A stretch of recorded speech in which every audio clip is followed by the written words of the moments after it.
Welcome back to another Kray video. Please subscribe to our YouTube channel so you don't miss any videos. And for people really into the Krays, join our private Facebook group, Krays Crime Lords of London, where you will find stuff probably unavailable anywhere else. We're an established group with a large membership, and best of all, we're friendly. The link is in the YouTube description section.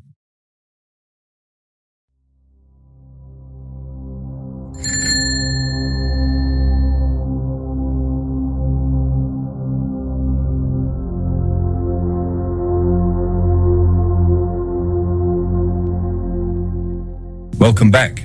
We continue my story of my time with the Krays. They were crazy days. My name is Albert Donoghue. I was chief growler and rent collector for Ronnie and Reggie right up to 1968, when we were all arrested by Nipper Reed and his Scotland Yard team.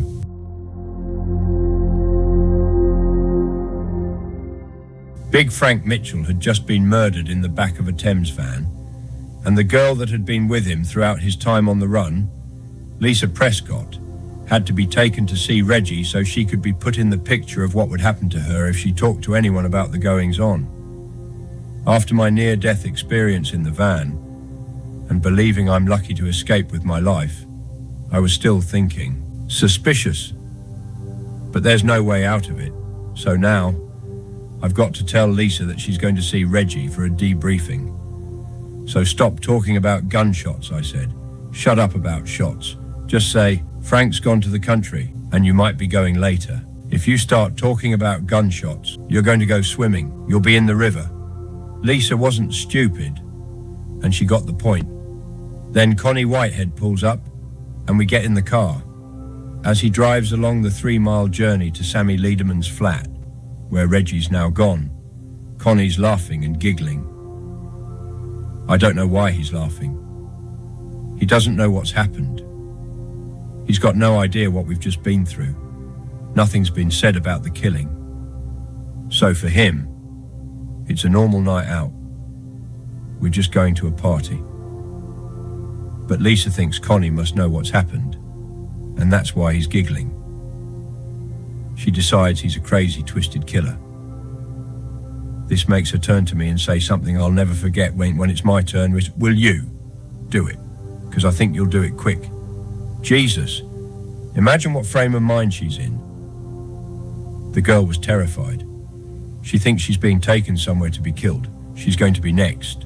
And the giggling Whitehead is going to make her death long and painful for her, but highly enjoyable for himself. That's why she doesn't want him to do it.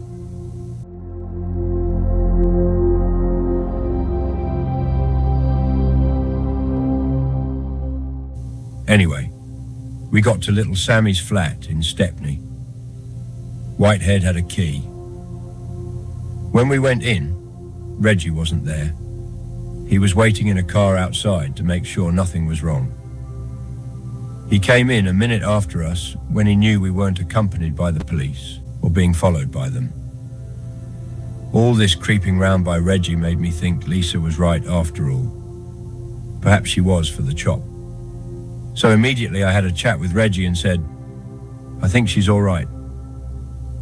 When he questions her, she holds her story up, doesn't mention the gunshots, and Reggie's satisfied. Then he tells her not to mention anything to anybody. He says, if you do, we will find you no matter where you go. Now we went to a party round Blonde Winnie's, in Evering Road, Stoke Newington. Nobody else at the party knew what had happened. But this girl was still terrified. Then people started drifting away in the early hours until there was no one left except us. So I said, well, you better stay here for the night.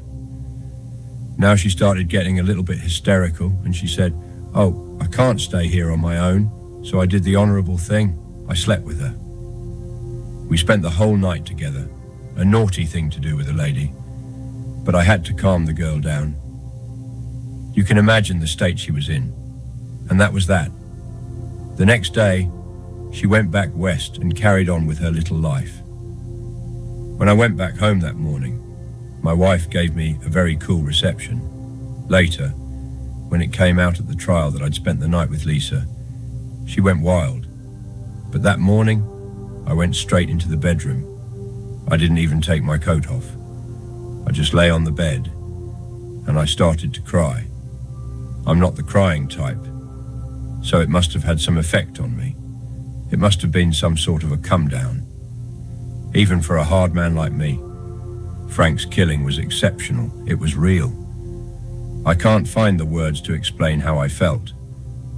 But part of this outpouring of emotion was because I had thought I too was going to go. Were the tears for Mitchell or myself? Were they tears of grief or tears of relief? My wife must have heard something because she came in and I told her. I said they had tucked me up and they'd shot Mitchell. She was frightened. But I said, whatever you do, don't mention anything about this to anybody. As far as I know, she never did. I've never had nightmares. Now everyone can have counseling to help cope with trauma and stress. Though even today, I shouldn't think that's available to gangland thugs involved in murders. After Mitchell, I just found that life carries you on. You calm down, and you just get on with it. I did feel sorry for Frank, but this was just the sort of thing that was happening at the time. In some crazy way, it all made sense, because our whole way of life was crazy. It all had some logic. It was a natural progression according to the climate at the time. Of course, none of it needed to have happened. We'd have all done better by shooting the other two right at the start.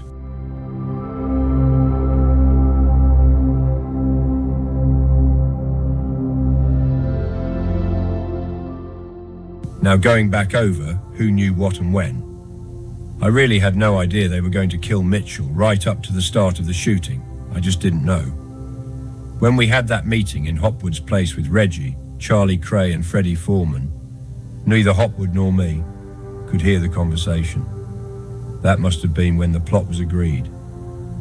But all I was told was only that we had to get him in the van, separate him from the woman, and take him down to a farm in Kent for Christmas with Ronnie. This was how the twins always treated individuals on the firm.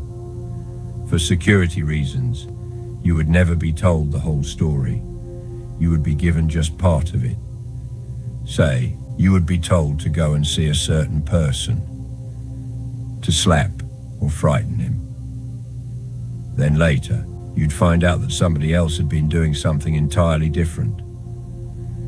And only when you matched these two things together could you understand what the twins had been aiming at all along. Not so much divide and rule as divide and confuse, to minimize the risk of grassing. So, as I'd watched the whole Mitchell affair unfold since we picked him up on Dartmoor, I guess I thought it would go this way eventually. I didn't know Frank would be killed at that moment. I imagined that once they got to the place in Kent, that would be the place to do it. Because they could bury him right there, or do whatever else they liked. I didn't imagine it was going to happen in the van. As for Reggie, it was only during the party at Blonde Winnie's that I told him in so many words that Mitchell had been shot to death. I also said I was surprised how much it took to finish him off. Now, I could tell by the way Reggie took this, that he knew it was going to happen. Otherwise, he would have expressed surprise. He would have wanted to know all the details. But it was, that was the original idea. I mentioned Foreman to him, and he didn't blink an eyelid. So, of course, Reggie knew it was going to happen. And so Ronnie had to know too. It was definitely a joint Reggie and Ronnie decision. The only people who didn't know were Mitchell and me.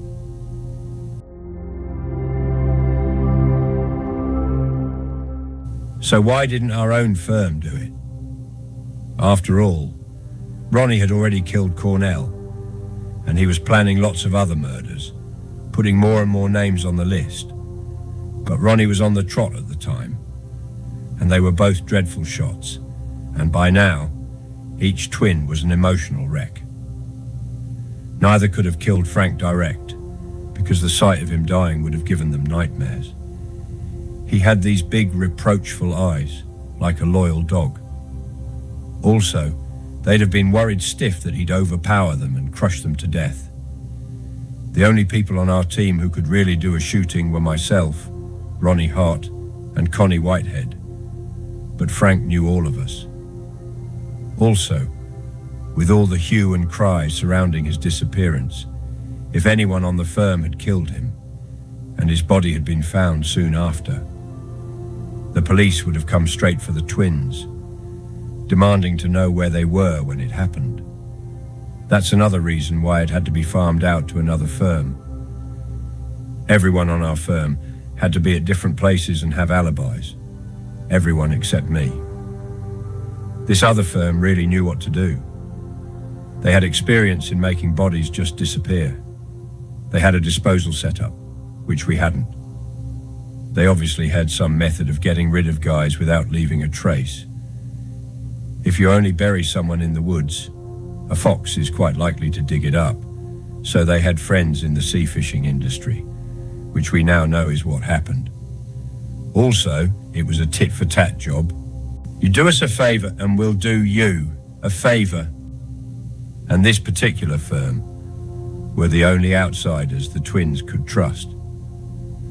It took some time for me to get to tell Ronnie exactly what had happened because he was tucked away in a flat over an antiques shop in Fulham. Eventually, we went there, and I told him all about it. He already knew a lot because Reggie used to phone up and visit him frequently, but I had to give him all the fine details. He was so interested that I had to tell him everything 3 or 4 times. He was getting such a thrill out of it. He kept asking me, "Tell us again, tell us again. How did he look? What did he say?" He had a crazy interest in it. He was drunk at the time, but drunk or sober, he was always mad. And now we have to start spreading the rumors.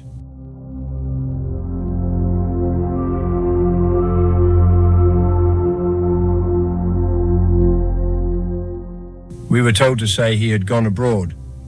Frank's in France and this, that and the other. And somebody was sent back to settle the guy whose flat it was, little Lenny the Books. Somebody had to calm him down. And that was it. In a few weeks, everybody forgot about it. They never did find Frank's body. There has been much speculation as to where his remains lay. There's been all sorts of nonsense about him holding up a concrete motorway intersection, being fed to pigs on a farm or burnt in a furnace. But the slam-dunk truth is, he was thrown overboard into the sea from a fishing boat. Fred Foreman admitted it in a TV documentary. 2 or 3 weeks later, I was given the job of taking £1,000 to Freddie's pub, the Prince of Wales in the Borough, just south of London Bridge. When I got there, Fred was upstairs in the living quarters. So I went up, gave him the money, and he started talking. He said that when they took Frank to pieces, they were surprised that for such a big man, he had such a small brain. And he cupped his hands to show me. And he described how his heart was all ripped and torn from the 3 bullets that went through it. They must have dismembered him to see all that stuff. Some people have suggested this was to get the bullets out so that if the remains, even just ashes, were ever found, no one could tie the bullets to the guns. But to me, it would have been far easier to smash up the guns, or send somebody on a day trip to France and chuck them over the side. Foreman said one more bullet had stuck in his silencer, so that gun wasn't worth keeping anyway, from what else he told me. I gather they had to keep Mitchell's body laid up somewhere for 5 days because they couldn't deliver it straight away to where they got rid of it, because the fellow who owned the place had visitors over the Christmas. Foreman didn't tell me where this was. I only know what he chose to tell me. A few days after this conversation, I had a chat with Charlie Kray. He said, "I was talking to Fred the other day.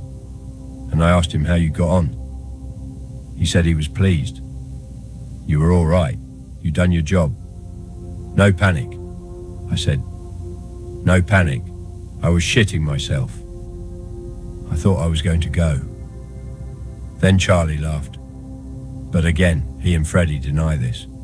So I didn't disappear along with Mitchell. But sometime later, my colleague on the Dartmoor run did evaporate. Mad Teddy Smith had a fallout with Ronnie Kray while they were both down at the caravan site at Steeple Bay. He was never seen again. His last known work as an author did not go unappreciated. A second of his letters from Frank appeared in the Daily Mirror newspaper and drew a sympathetic plea from the editor to take the man-to-man advice I am offering you. This was to keep your word and surrender at once. By doing so, you will strengthen your claim that you are entitled to a fresh consideration of your case. We've given you a fair hearing, Frank Mitchell. Now give yourself up. But Frank couldn't give himself up because he was murdered the day those words were published. I don't know if he even had a chance to read them. Man-to-man advice to him that day consisted of so many bullets in his body. Frank ended up feeding the fish on the seabed of the English Channel. Whatever happened to Mad Teddy Smith, I do not know. But he was probably, for me at least, just another corpse on the Kray list, and many more were in the planning. It's strange how soon everyone forgot about Frank Mitchell. After just a few months with no definite sighting of a man you could not miss if you did see him, everyone from the governor of Dartmoor to the governors at Scotland Yard must have guessed he was dead. We thought they had given up looking for him. One man who didn't give up was Ronnie. If the firm could get clean away with 2 murders, he was thinking, there was no limit to the slaughter we could carry out. Ever since he'd finished Cornell, he'd been riling Reggie for not killing anybody. Several times I heard him say, I've done mine, now you do yours. Once, right in front of me, he snarled, you don't have the guts to do anyone in. Most times Reggie would ignore these jibes, but once or twice he tried to bite back. On one occasion, not long after Cornell, we were talking about doing business with some people, when Reggie snapped, well, we can't go and see them now. Not after you've done the other guy, can we? Then Ronnie sneered, well, at least I had the guts to do him. When are you going to do something? And again, I've done mine. When are you going to do yours? He actually said those words, but Reggie just put it off and continued with, never mind that. When are we going to get on with making some cash? Which was basically the real point of the entire organization.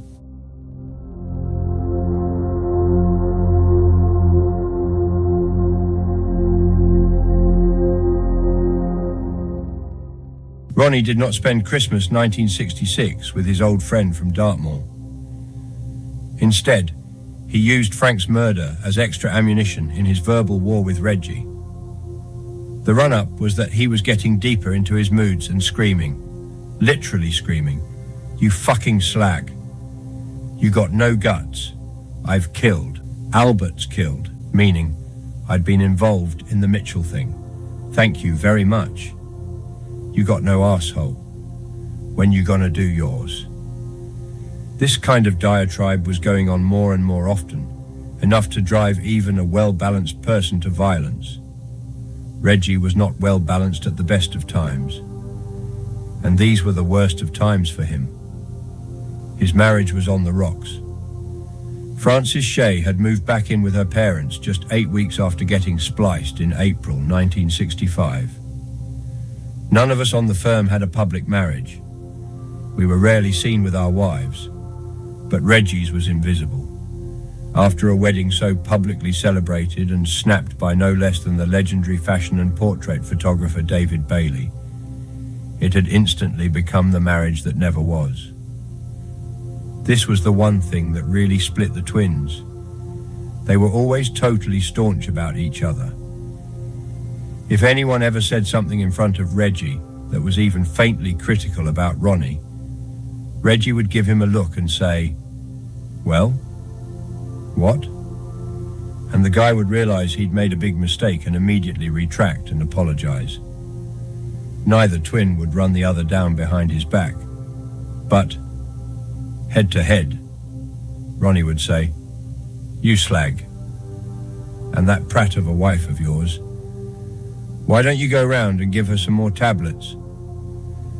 I had missed the wedding because it happened when I was in Brixton prison over a pub fight that got out of hand after somebody said Reggie should have shot me in the head, not the foot. But later, I looked at the photographs and I saw everything she must have seen. Dozens of good reasons to take a lot of pills, where most people's wedding photos are filled with mum, dad, Auntie Mary and other young couples. These were dominated by big flat noses wearing buttonholes. The reception was packed wall to wall with scar-faced thugs. She could not have missed them. It was obviously a happy occasion for some, but Frances was getting the drift of what was going on even then. She tried to look happy. She managed to smile. But what's a smile? You can sit in a dentist's chair and open your mouth, and it looks like you're smiling. But you're in agony. It couldn't have got any better after the wedding. For a start, Reggie wasn't the easiest person to talk to. And there was none of this slippers by the fireside business with him. She'd have been lucky if he stayed in any night. A couple of times she came out with us, but she didn't like the crowd. She didn't like the whole atmosphere. And there was something far worse. No way out.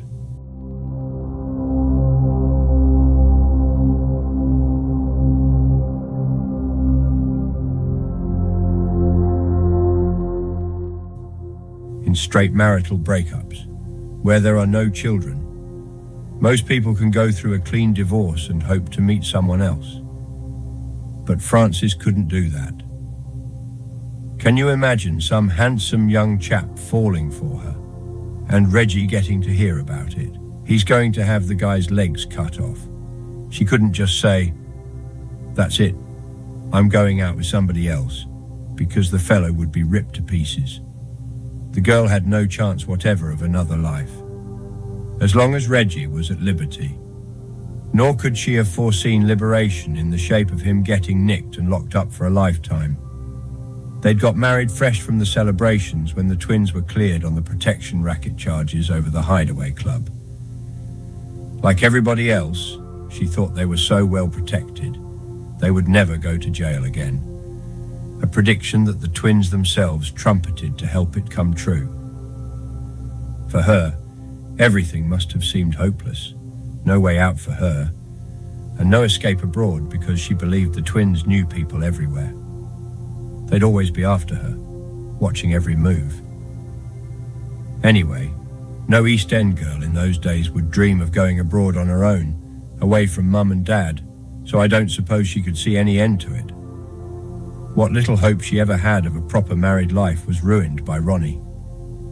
He was always making remarks about her that were calculated to upset his brother. As Reggie went through the motions of defending his wife, they'd suddenly burst into a fight. But all the time, Ronnie was winning him back into the far stronger relationship, bonding them together. These guys weren't any old pair of twins. They were so bound up together mentally, they might have been Siamese twins joined at the brain.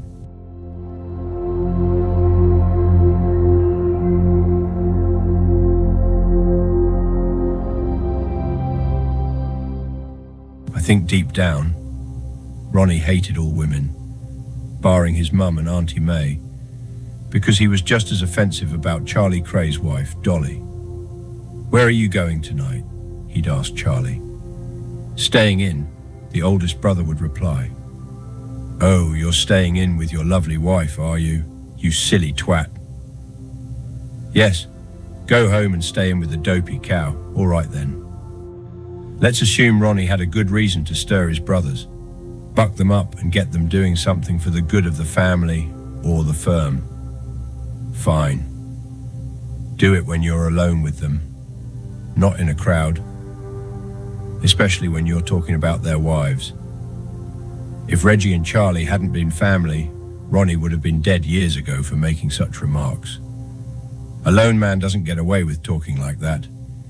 Yet this is a man who's supposed to have got upset and killed Cornell for calling him a puff. But Ron had no sensitivity when it came to name-calling. Otherwise, how could he rubbish his own brother's wives in public? Well, that's all for this time, guys. Thank you for listening, and I'll see you in the next one.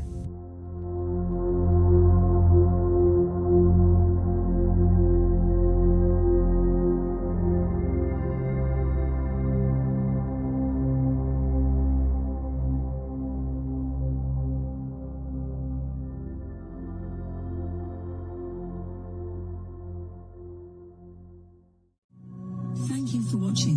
If you enjoyed the video, please join our Facebook group. It's called Krays Crime Lords of London. We're a friendly moderated group with over 1,000 Kray and other celebrated gangster videos available for view. There's also thousands of images in the photos sections. The link for the group is in the YouTube description section. I hope we see you there soon. Leave a like and subscribe.